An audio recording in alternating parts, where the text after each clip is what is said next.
Ang ikalawang aklat, mga awit, 42-72. Panaghoy ng isang dinalang bihag.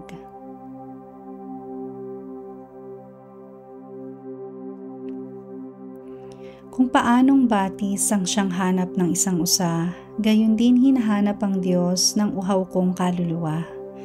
Nananabik ako sa Diyos na buhay, walang iba. Kailan kaya maaaring sa presensya mo'y sumamba? Araw-gabi tumataghoy, gabit araw tumatangis, naging tanging pagkain ko'y mga luha sa paghibig. Itong mga kaaway ko sa tuwi na yaong sambit, nasaan ba ang Diyos? Hindi namin namamasid. Nagdurugo ang puso ko kapag aking maalala ang lumipas na kahapong lagi kaming sama-sama. Papunta sa templo ng Diyos na ako ang nangunguna, pinupuri namin ang Diyos sa pag-awit na masaya.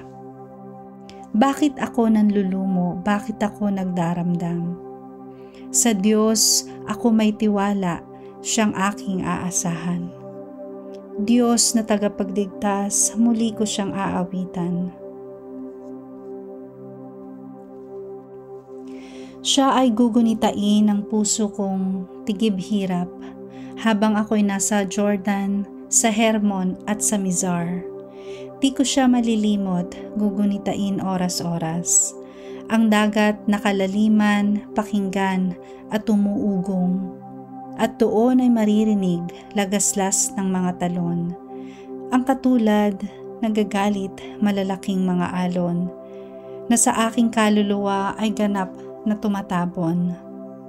Nawa ang pag-ibig ni Yahweh ay mahayag araw-araw. Gabi-gabi siya naway purihin ko at awitan. Dadalangin ako sa Diyos na sa akin bumubuhay. Sa Diyos na sanggalang ko, ganito ang aking wika. Bakit ako ay nilimot? Nilimot mo akong kusa? Bakit ako nagdurusa sa kamay ng masasama? Kalooban ko'y nanghihina sa pagkutya ng kalaban habang sila'y nagtatanong, ang Diyos mo ba ay nasaan? Bakit ako nalulungkot? Bakit ako nagdaramdam? Sa Diyos ako'y may tiwala, siyang aking aasahan. Magpupuri akong muli, pupurihing walang humpay. Ang aking tagapagligtas, ang Diyos na walang hanggan.